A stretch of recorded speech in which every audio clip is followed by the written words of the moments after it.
All right, I had to go on a little rant to help someone get their mind right about where they're putting their money and seeing a return on their investment and how they track it, because we're going to talk a little bit about that today. So apologies for a little bit of the delay, but it's only 9:03 and it's July 19th and we're freaking rocking and rolling. So here we go. We're jumping right into it. And it's been a while since we've had Brian on. Brian, I'm going to kick it over to you right away in the beginning, because I think there's a lot of noise in the airwaves as it relates to rates, mortgages, where people think it's going, where people are seeing it. And I don't think people have or know how to articulate what it is that's going on. And so I'm going to flip it over to you to talk to the group a little bit about what's going on within the mortgage rate environment and how to articulate it to their clients. Awesome. Thanks, Charlie. Hey, everybody. I just noticed on Zoom, one of the bummer things is you look like you've been in the sun all day. So, and to add to it, I've got the sunburned shirt. Anyway, hop to the next slide, please, Charlie. So, I've got a question for you guys. And the last one I did, this was a live audience, so I can't really see a raise of hands. But, how many of you have actually lost prospective buyers in the last few months due to the rising interest rates? I'm assuming that there's a couple of hands that have gone up. I can't see any, but let's just assume there are. Next slide, please. So I actually have a compelling question and or proposal and or challenge, and that is that I really believe, and I believe that I'm going to be able to show you guys today, that actually today, July of 2022, is a better time to buy a home than it was 6 months ago. And my challenge today is to show you guys, because you know what, I can give you my opinion, but I'm a firm believer that the numbers and the facts will stand for themselves. So we're going to go through this. And the other piece of this is I want you to be able to share it with your buyers. So let's go to the next slide, please. So here's a couple things we do know. And Charlie, if you can hit the space bar, I think it's going to bring up the actual interest rates. Yep, there we go. One more, please. So this is kind of mind-boggling, guys. I've been in the business for 22 years. I got in December 31st of 1998. I don't think I've ever seen, let me change that. I've never seen as significant an increase to interest rates in a short period of time as we've seen. So Freddie Mac puts out this weekly rate review. As of December 30th of last year, the average 30-year fixed rate across the country was 3.31%, and that took on about 0.8 points. As of the week ending July 14th, we were at 5.51%, which is actually down, because you guys know that we were in the high fives, low sixes for a period of time. And so, the thing about it is that most of the tons of buyers, I've got them in my corral that say, I just can't afford the home. I was pre-approved back in January. I just can't do it anymore. Next slide, please. Here's a couple of things that I think in having conversations with some of the local agents, and I've talked with some friends of mine out west. And we ran a scenario and we said, if there was a property that was listed for $350,000 back in December, there's a couple things that we know. Number one, there were probably 15 or more offers on that property. And some of you are saying, yeah, I had like 30 or more. Secondly, there's a really good chance that whoever the winning bidder was in that scenario ended up paying about $400,000 for that home. Well, if we fast forward, again, literally like just 6 months later, that same property listed for $350,000, there's a good chance it probably sold for $350,000 or $360,000. And the other piece that I'm seeing is there were only 2 or 3 offers on that property. So Charlie, if you can hit that little space bar again, there's a couple other factoids to bring into play. Increased inventory. And I should have checked, and I will check to see what the inventory levels have looked like in Milwaukee since January.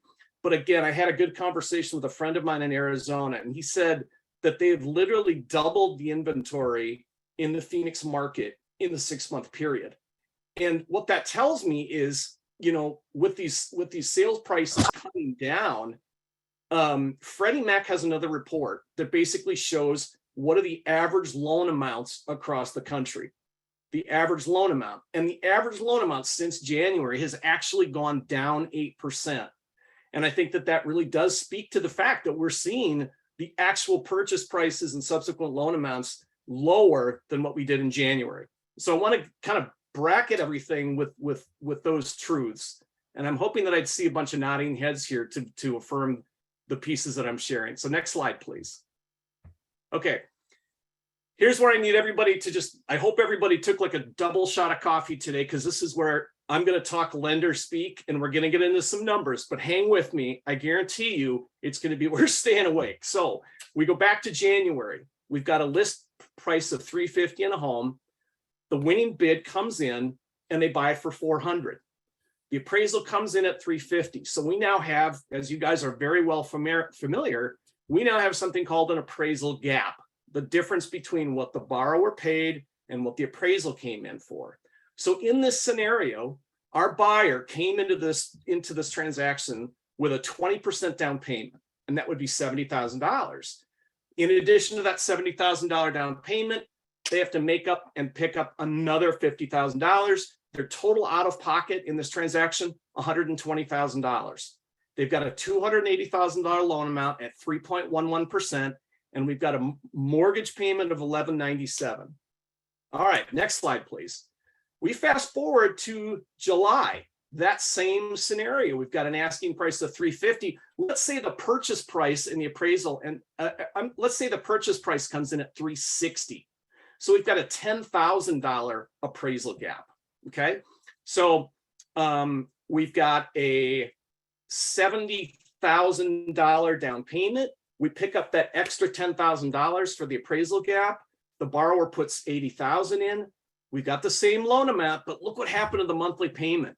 Because the interest rate went from 3.1 to 5.51, we saw the monthly mortgage payment jump $394 a month.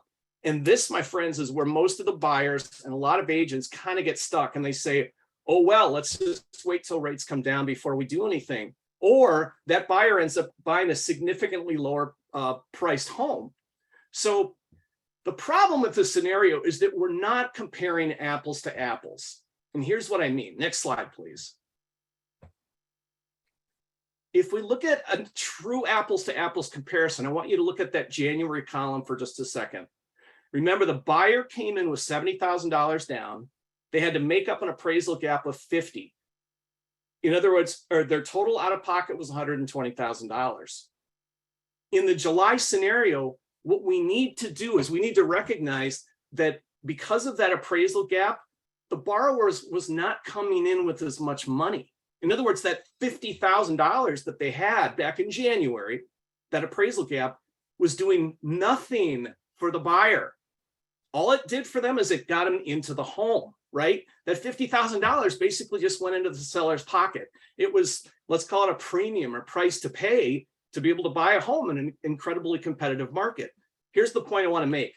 The buyer in this situation and all buyers were conditioned to recognize that there was an appraisal gap, and they were conditioned to spend that extra $50,000 to buy the home.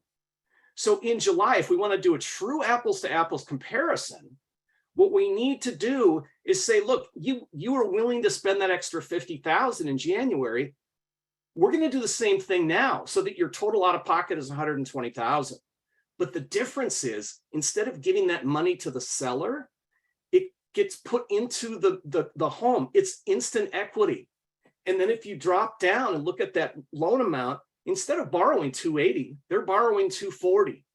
Even at a 5.51% interest rate, look what happens to their payment. It goes from $1,197 to $1,364. So their payment is, if we're doing a true apples to apples comparison, guys, their payment is only $167 a month more. And they have $40,000 in equity. So this information presented to a buyer, all day long, I look at this and say, it is truly a better time to buy a home now than it was back in January. Back in January, you're going to spend the money. Let's spend that same amount of money in July. And even with the higher interest rates, it's a total win. Next slide, please.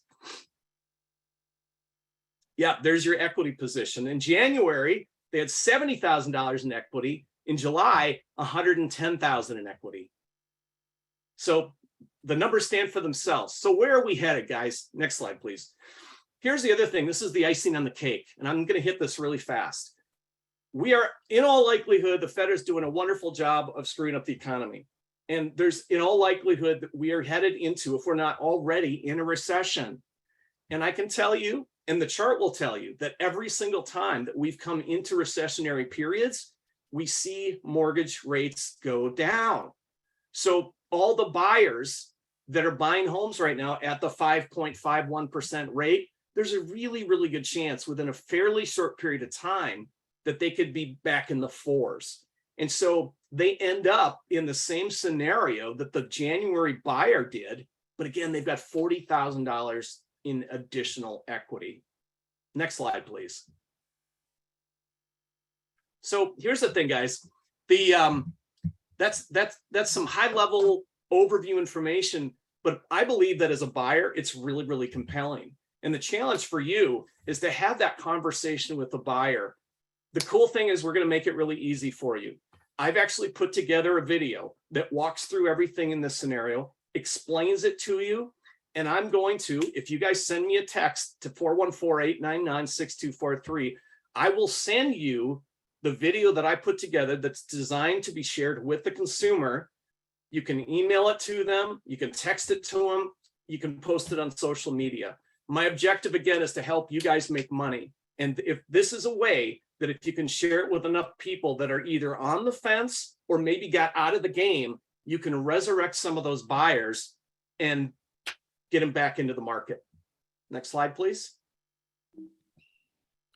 So that's it, guys. I'm staying within my allotted time period. I hope that was helpful. Again, you can reach me. There's my email address. Blake and I are here to serve you guys. We appreciate your time. Thanks, Charlie. Well, Brian, thank you. What I want to reiterate to this group too is you have to understand, we talked about this last week, and I've been on this path, I guess you could say, or war path, that people don't understand this. There are two truths of what's going on right now. Truth A is this: the cost of the asset is appreciating. We looked at all those metrics last week. The cost of the asset's appreciating. And yet the cost of capital is also gone up from where it was 6 months, 12 months, even 24 months ago. Okay. People need to understand those two things.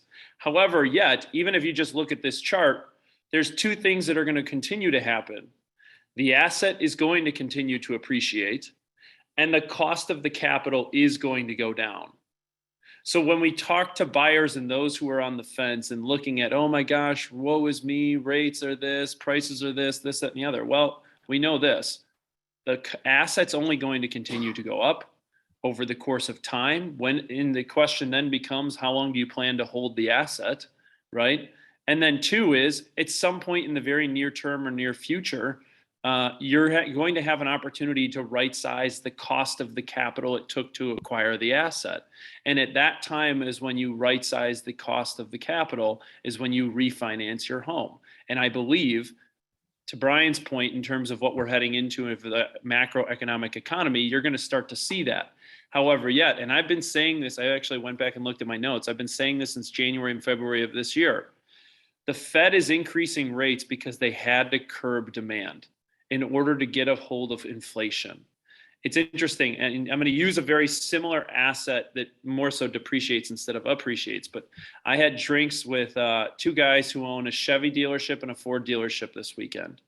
And one of them is based in Atlanta, one of them is based here in Milwaukee, and they were in town, and we were just kind of catching up. And they said, you know, the cost to, hears about the cost to acquire an automobile.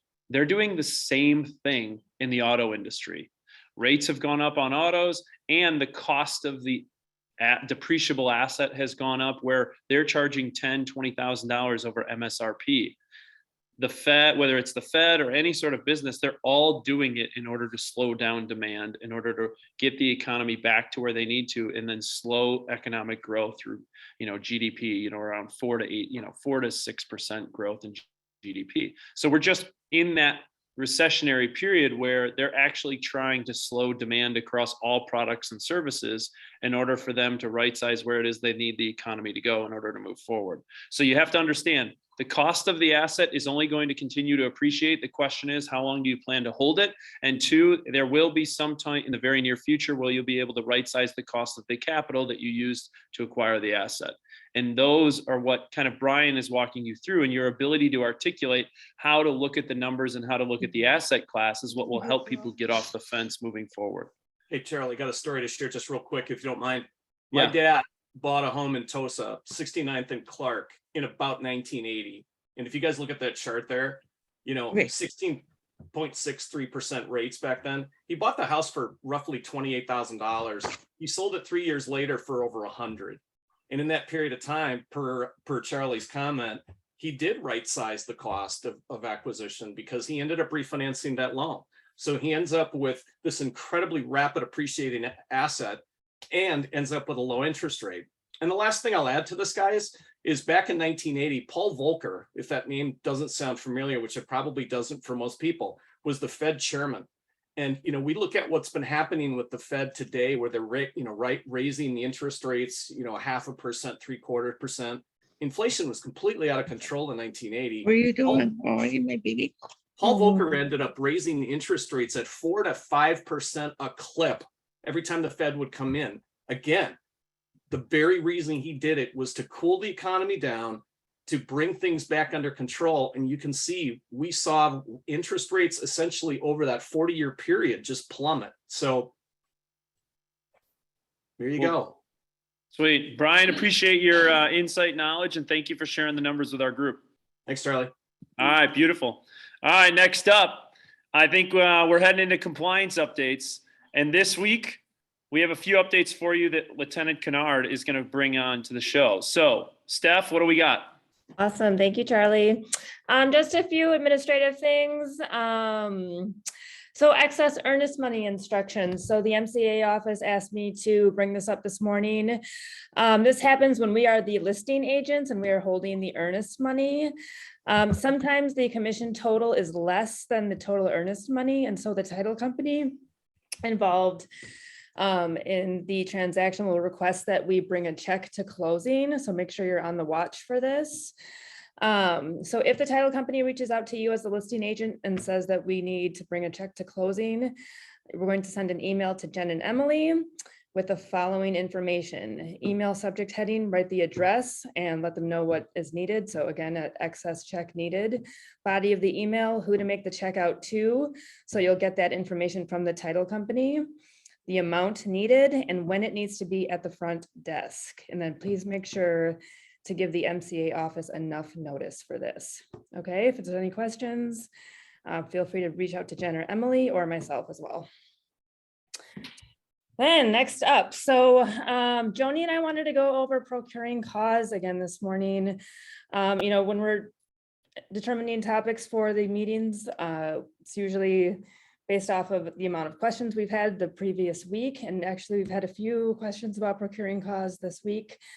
So I wanted to bring this up this morning. So again, procuring cause, what is procuring cause? So it's the standard by which commission is earned. So when we're receiving questions about this, usually it means that one of our agents, their buyers, have gone and written an offer with another agent and they feel that they may have earned the commission. It's also important to understand that the standard applies to only properties listed in the MLS.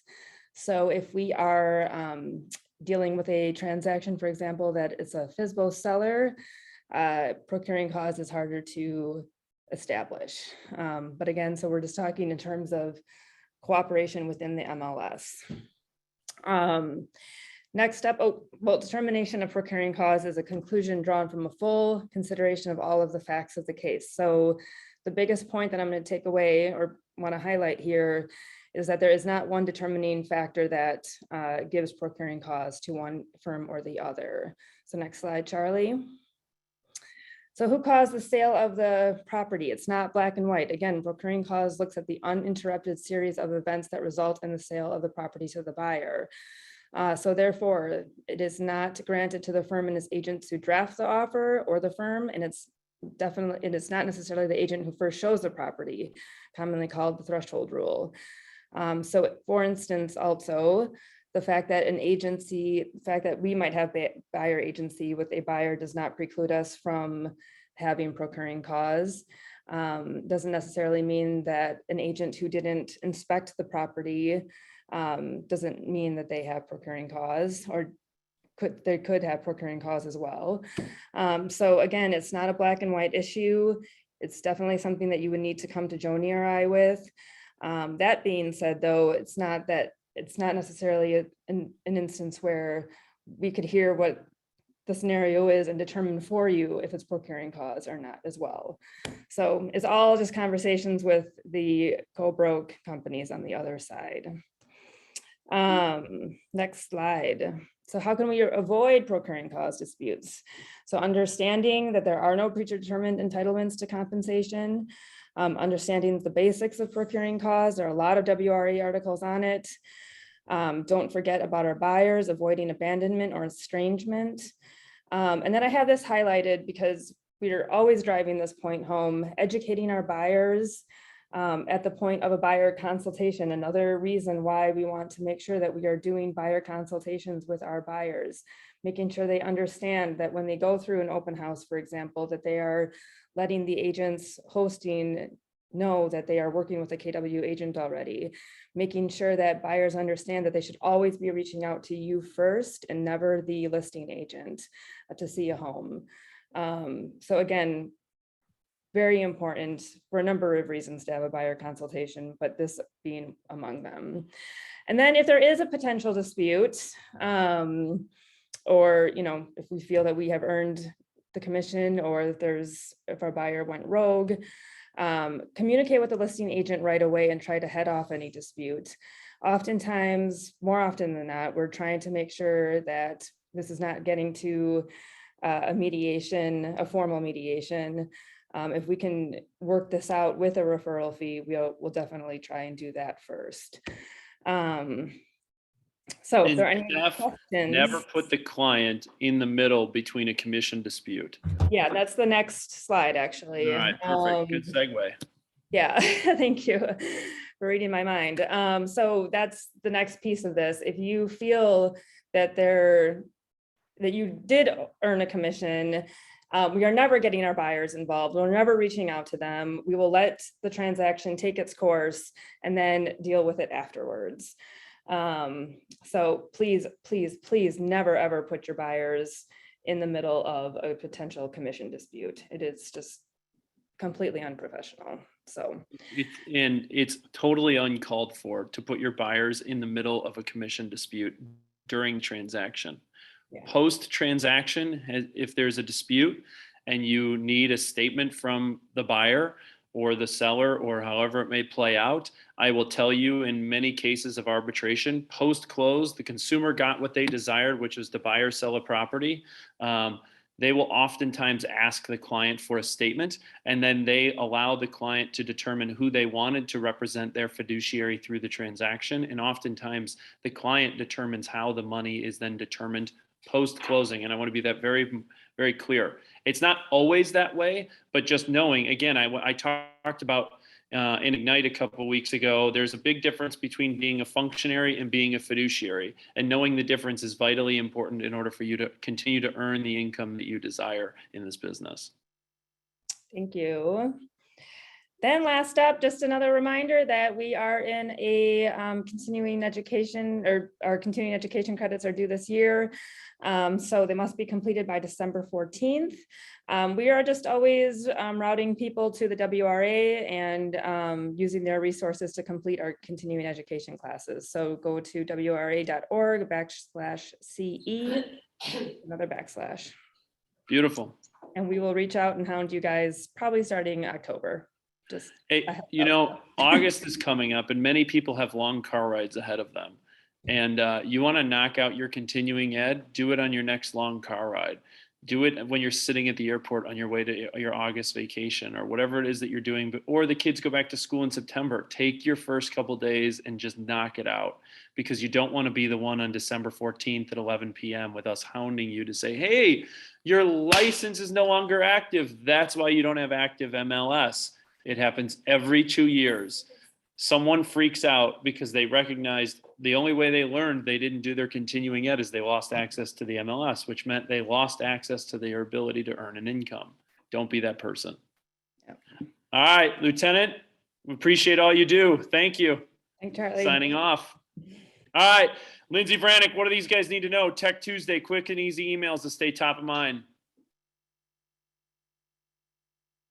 Vranick. Cotty. Bueller.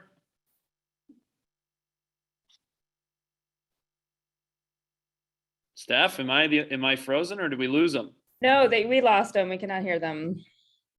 Oh, well, I think stay they tuned. are, yeah, they're trying to figure it out right now. I can see. Got it. All right, we'll come back to it. All right, sweet. Upcoming trainings and events. What do these guys need to know? 4 fundamentals of a listing agent. I went on this long rant last week, right? Your primary objective is to make sure all your listings have babies. How do you do it? Mega Camp. It's the last time I'll probably talk about it. August 23rd to the 24th. There is ways for you to get confirmation hotel in Austin, Texas. Here's what I know. If you want to jump on the flight that everybody's jumping onto, it's a Southwest flight that leaves Monday and gets into Austin at 1:40 p.m. You have a full day of learning on Tuesday and a half a day of learning on Wednesday, and you're back in your own bed by Wednesday night. We will organize transportation to and from the Milwaukee area down to O'Hare, in case you want to jump on that direct flight via Southwest. I would highly recommend jumping on a direct flight. I will tell you, coming home from Mega Camp at this exact event a few years ago, we got diverted into St. Louis, and then we flew into Midway, and Rick Reuven, myself, Mandy Cotty, and a few others landed at Midway at 1 a.m. with no way home. And thank God Karen Spinty, bless her heart, came down at 1 a.m. and picked us up, and we talked the whole way home until 3 a.m. It was great. But we would have averted that disaster had we had a direct flight. So if you want to get to Mega Camp, join these beautiful people who are going down to Mega Camp. Incredible group of folks. Wildly successful. I know many of you always are asking of their time. No better way to invest in spending time with these folks than down in Mega Camp. So also, July training calendar you got here in North Shore this week. We have free headshots showing up tomorrow in the North Shore office. Please make sure to register on Friday. The Shift book club is coming back out in Lake Country at noon. So a deep dive into Shift on this Friday. And then again, we're rolling through Ignite Monday, Wednesday, Friday. For those of you who are staying in, remember, it's a marathon, not a sprint. The world is run by those who show up. You can either be part of the 80% who doesn't make it to year 2, or you can be part of the 20% that makes it past year 2 and makes a long, successful career in this business, right? Hey, Charlie, can you hear me now? Yes, Vranick, I'll come right back to you. Okay. Beautiful. And then also next week at 1 o'clock, I'm going to be leading another panel of lead gen for listings, all around lead generation, lead generation, lead generation. Caitlin Warner, maybe we'll talk a little bit about clubs and club memberships to talk about how we add to our database. Good idea. All right. And then as a reminder, we have the pivot shift ahead. James Shaw is coming into Milwaukee on August 10th from 9 to 3 at the New Barrel and Ale House with lunch provided. A great opportunity for you. Again, meat and potatoes content to help you think about, as the market shifts, what am I doing to reinvent my business? All right, Vranick, I'm flipping it back to you. All right. So you guys can hear me, right? Yep. Okay, awesome. All right, so as we talk about lead generation, heading into a shift, I just wanted to remind the group about this really robust Smart Plan library that we have available within Command. So these are all one-off emails with Milwaukee specific content that you can send out to your database. So these are done, they're ready to send out, and you can also customize these. So really with little to no edits, you can send out a weekly or monthly email to your database. It's customized with your marketing profile. All of that information feeds in automatically. So your headshot, your contact information. And so basically these emails are the 12 direct mail postcards formatted into an email that you can easily send out for free through Command. So we've got the farmers markets, we've got the Milwaukee area summer festivals, beer gardens, garden centers, and it recently added the 2022 Green Bay Packers schedule. So these are all within the Smart Plans library. So you'll notice the screenshot at the bottom there. So if you go into Smart Plans under that library tab, if you just search for Milwaukee, you're going to find find this entire library of content. So each of these emails, again, it's one step, easily add it to your Smart Plan library, add your contacts, and send it out. You can also schedule these. So super convenient way to reach out to your database and stay top of mind as we're heading into that shift. The other thing that we have available, and you've heard me talk about this before. So Charlie, next slide, the quarterly magazine. And so stay tuned for quarter three. The quarter three magazine is coming out sometime next week.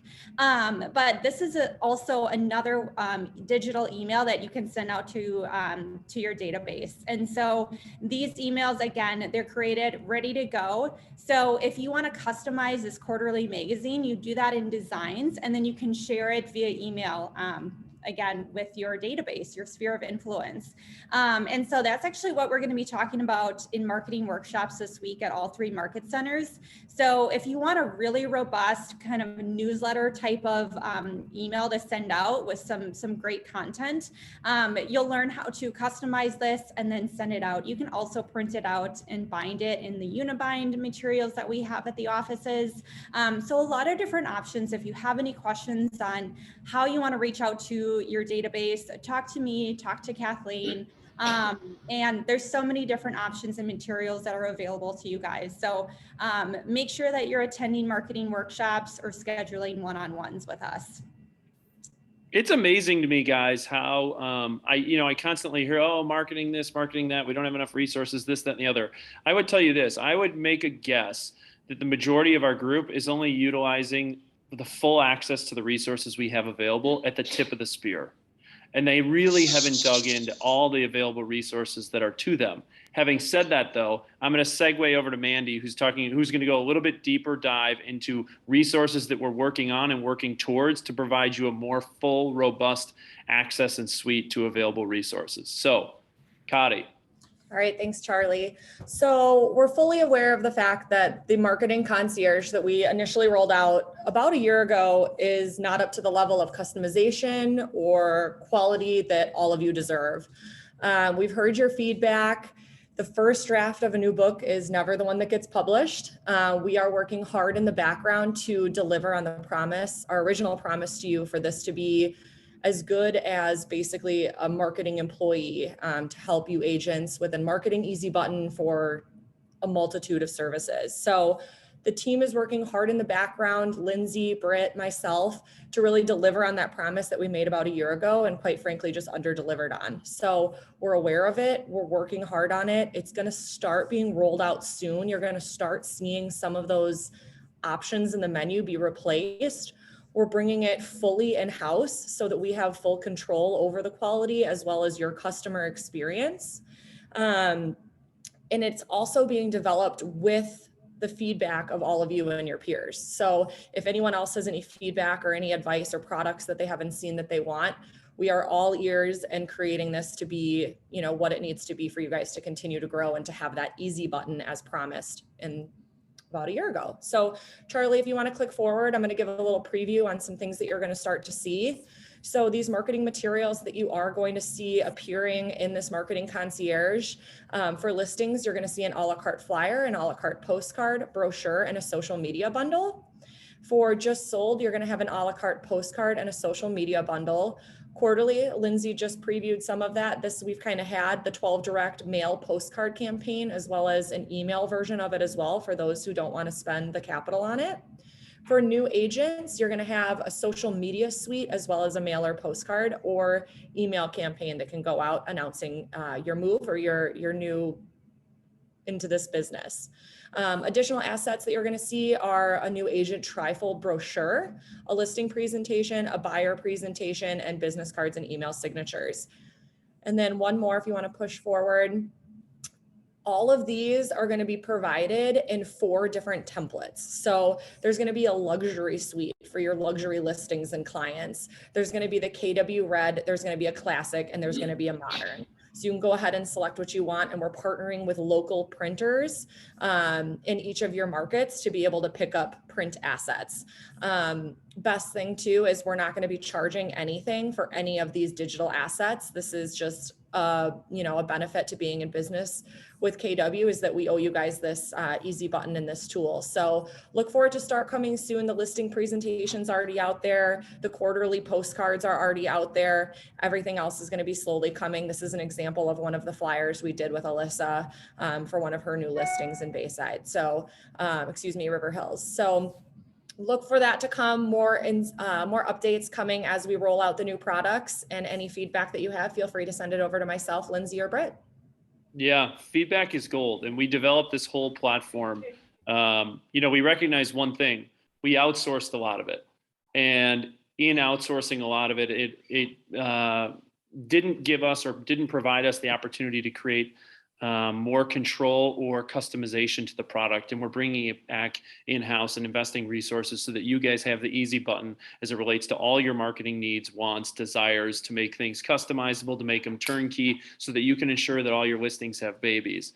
So with that, as we go on this journey, again, as Mandy talked about, we recognized this about 3 to 4 months ago. So we started bringing everything back in-house, and then we're looking to expand our suite of resources. And again, leveraging our assets on a local basis so that you can then send out a postcard with the push of a button that's all customizable based on your brand look and feel. So questions, comments, feedback, don't hesitate to reach out to myself, Mandy, Britt, as well as Lindsay, and know that Lindsay's entire job is focused on this is her big rock right now in the short term as we develop and build out this suite of tools. So cool.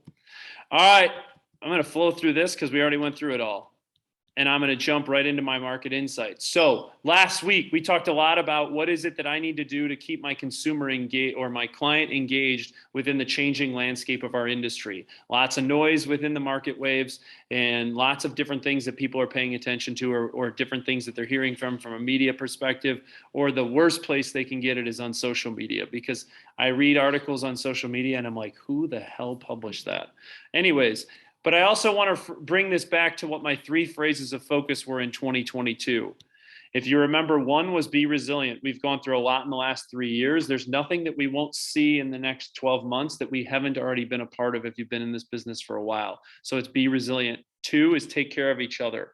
The business is already hard enough. Don't make it harder by being a total you-know-what to your co-broke or your clients. 3, bring the noise. There's a lot of noise in the airwaves right now. You can either choose to be the economist of choice, or you can allow your client to get their information from a source that I would consider to be not nearly as credible as the information that you can provide to your client. And get this, if they're not getting the information from you, they're getting the information from somewhere else. And if they're getting the information from somewhere else, you have a high likelihood of losing the client's trust and respect, or losing the opportunity to be their fiduciary. So how do you fight noise with more noise? Now, I went back and looked at my notes over the last 6 months, as I alluded to earlier during Brian's presentation, and I gave a real talk market of the moment on March 29th, okay? In the real talk market of the moment on March 29th, I talked about the book, Ernest Hemingway's book, around the character Mike Campbell. Whoops, I don't know what happened there. Mike Campbell, in 1926, The Sun Also Rises was asked about his money troubles and responded with vivid description embracing self-contradiction. And how did you go bankrupt, Bill asked. 2 ways, Mike said, gradually, then suddenly. What brought it on? Friends. I had a lot of friends, false friends, and I had creditors too. Probably have more creditors than anybody in England. What I want to hone in on is gradually and then suddenly. And I talked about this in March. Okay. Here's what I also know. As we look at time is on one continuum and money or value on another continuum, the perception of our business that we have to change as it relates to how we communicate with our clients is this. We're blessed, and then the sky is falling, and then we're broke. And then we're blessed, the sky's falling, then we're broke, right? And you have clients who are saying, oh my gosh, I bought at the wrong time, I'm buying at the wrong time, I'm selling at the wrong time, this, that, and the other. And their perception is the value of the asset rises and falls with the noise within the marketplace, right? And so this is how they view the market, and this is their perception.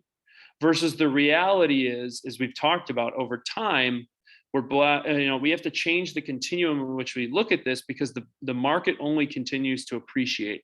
And again, it goes back to the question of the market always corrects itself. Historically, going back the last 100 years, over a 5-year period, the market always corrects itself. The average person in the US holds the asset, their home, for on average 5 to 8 years. The market always corrects itself, but the market always continues to rise in terms of time on one continuum and value on another. So there's continued growth to the asset class. Now, in March 29th, I shared with you this. People always have to buy and sell homes. You've never had a client go homeless. The government is going to pull the lever on interest rates because they have to curb inflation. I looked back in March when we started talking about this, rates were right around 3.5%. Well, we know that they reached to about 6% in a matter of about 3 months. So what does it mean? The market will open up for inventory. We haven't yet seen this in Milwaukee, but as Brian alluded to in Phoenix, they've already doubled their inventory. As inflation decreases, which could take up to two years, rates will start to decline when appropriate. So what do? Need to be a hunter, not a gatherer. Too many agents are lead receivers. Amplify the intensity and frequency of your prospecting. Need to be communicating to 3 times the amount of people in order to do the same amount of business or earn the same amount of income. Okay, that was just a quick Cliff Notes version of a dialogue I shared with you on March 29th. Now, and the last and most important, you can't avoid the reality of the situation. So let's take a look at the reality of the situation we're in today. Again, I'm going to remind you, the dialogue I'm sharing with you today is to get you to think about you, your business, your family, your income, and your business. Okay, the dialogue I showed with you last week was how do you keep people motivated in the current environment? So if you need the dialogue between the two, you can go back to watch last week's recording. Okay, here's what you need to pay attention to. I just looked back at the last 5 months: February, March, April, May, June. This is color coded for a reason.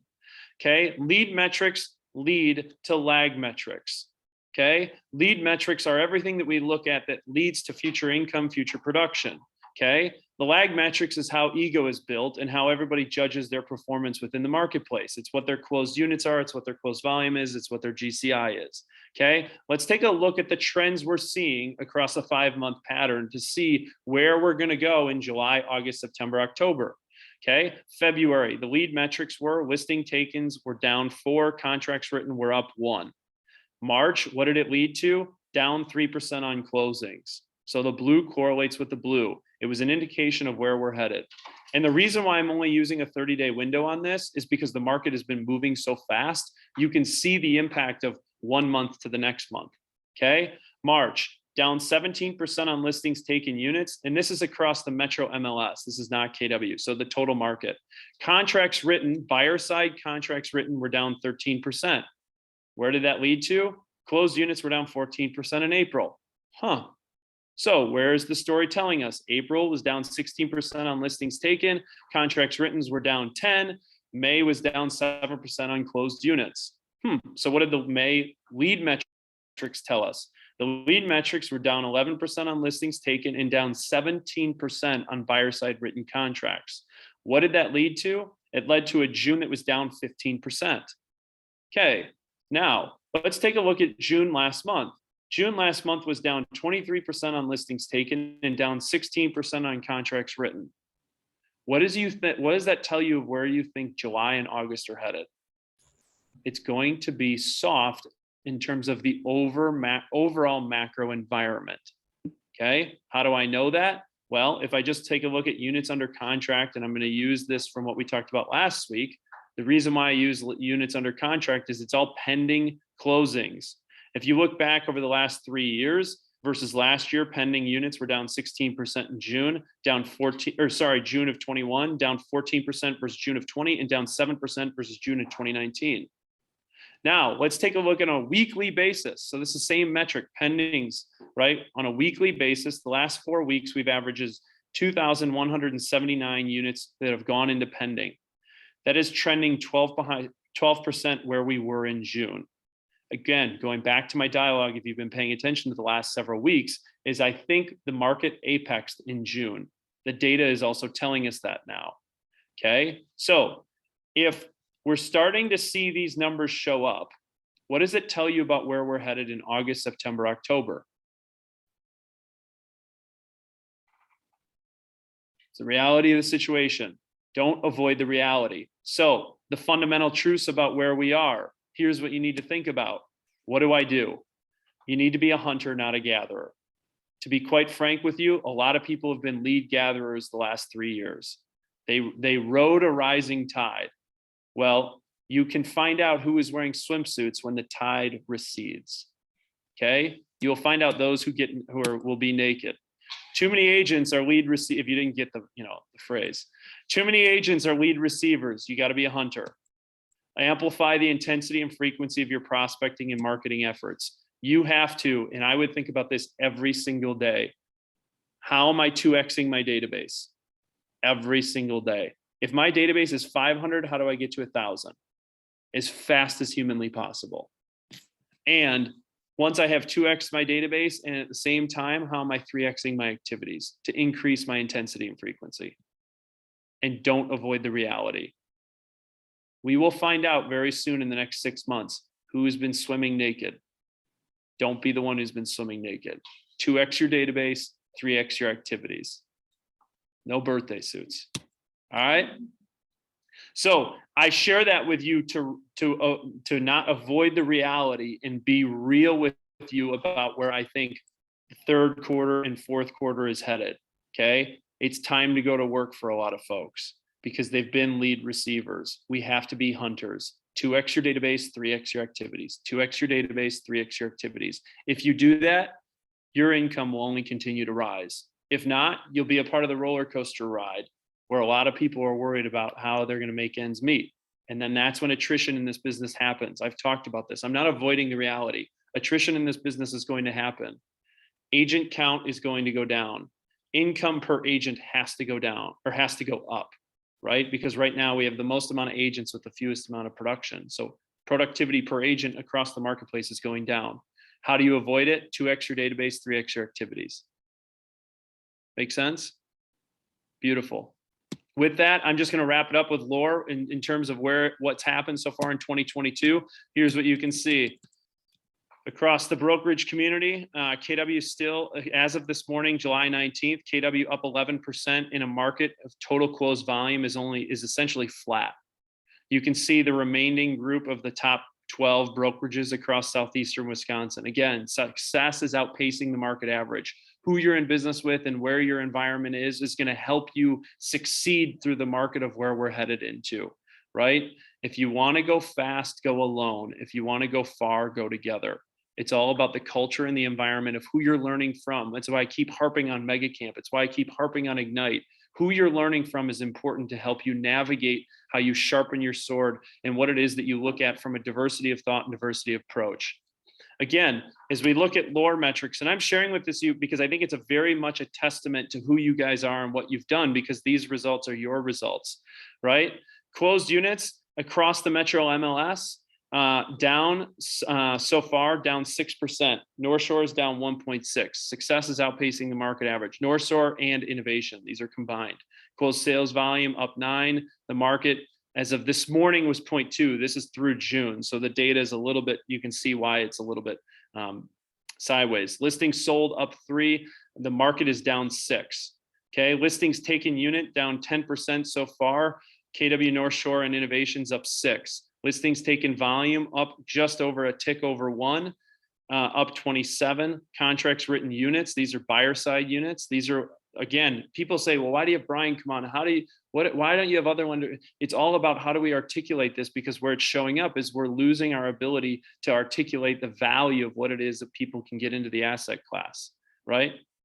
Okay, Lake Country, absolutely killing it.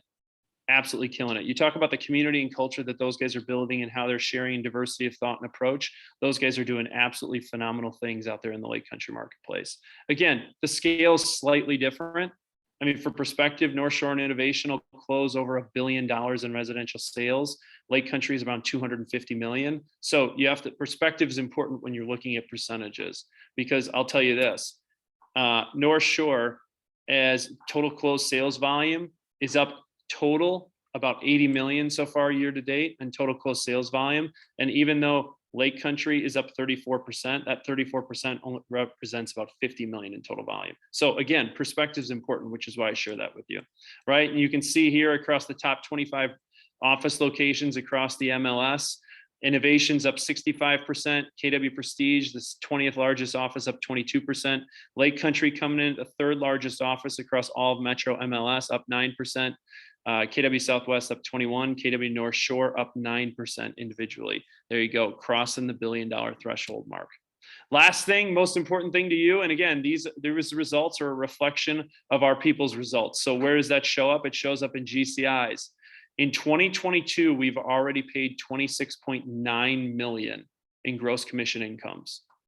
26.9 million in gross commission incomes. It's up 5% versus last year, right? Net effective split, when we look at what people pay into their cap versus what they receive on their net income, it ends up being on average across all associates to be a 92.8. A 92.8. Again, you don't take splits to the bank, you take your net income. So you should be thinking about your net income. And then profit share, today's July 19th, which means on Thursday is July 21st. What happens on July 21st? We'll be depositing $108,000 into people's bank accounts for profit share. You'll be getting a text from myself or Deej this week with what your profit share statements are as soon as we get them, right? It's the highest profit share month so far of 2022, and 29% of all of 2022's total profit share is being contributed in June alone. Year to date, it's $373,000 will be going back to associates in the form of profit share. Someone's getting the money. It's the decision you make of whether you participate in the profit share pool or not. And that's totally cool. There's no pressure to it, but something to think about, and I'll plant a seed because it's incredibly passive income. So check your bank accounts July 21st. Here's what I know. Here's the fundamental truths about where we're headed. You're seeing the numbers show up. The pattern has been continuous since March. Okay. It has gotten worse, just being frank with you, since March when we first started this dialogue. And here's how you protect yourselves and insulate yourselves from what's going on around you, right? 2x your database, 3x your activities. And if you do that and bring the noise and be resilient and work together, you'll be totally fine. And you'll be absolutely phenomenal heading into the third, fourth, and first quarter of next year. All right, with that, guys, I'll send these out in case you need them. If you have any questions, let us know. Lake Country crew, I'll let you jump over to the Lake Country Meetup. Innovation and North Shore crew will jump over to new listings and buyer needs. Guys, have a great week. Thanks for all you do.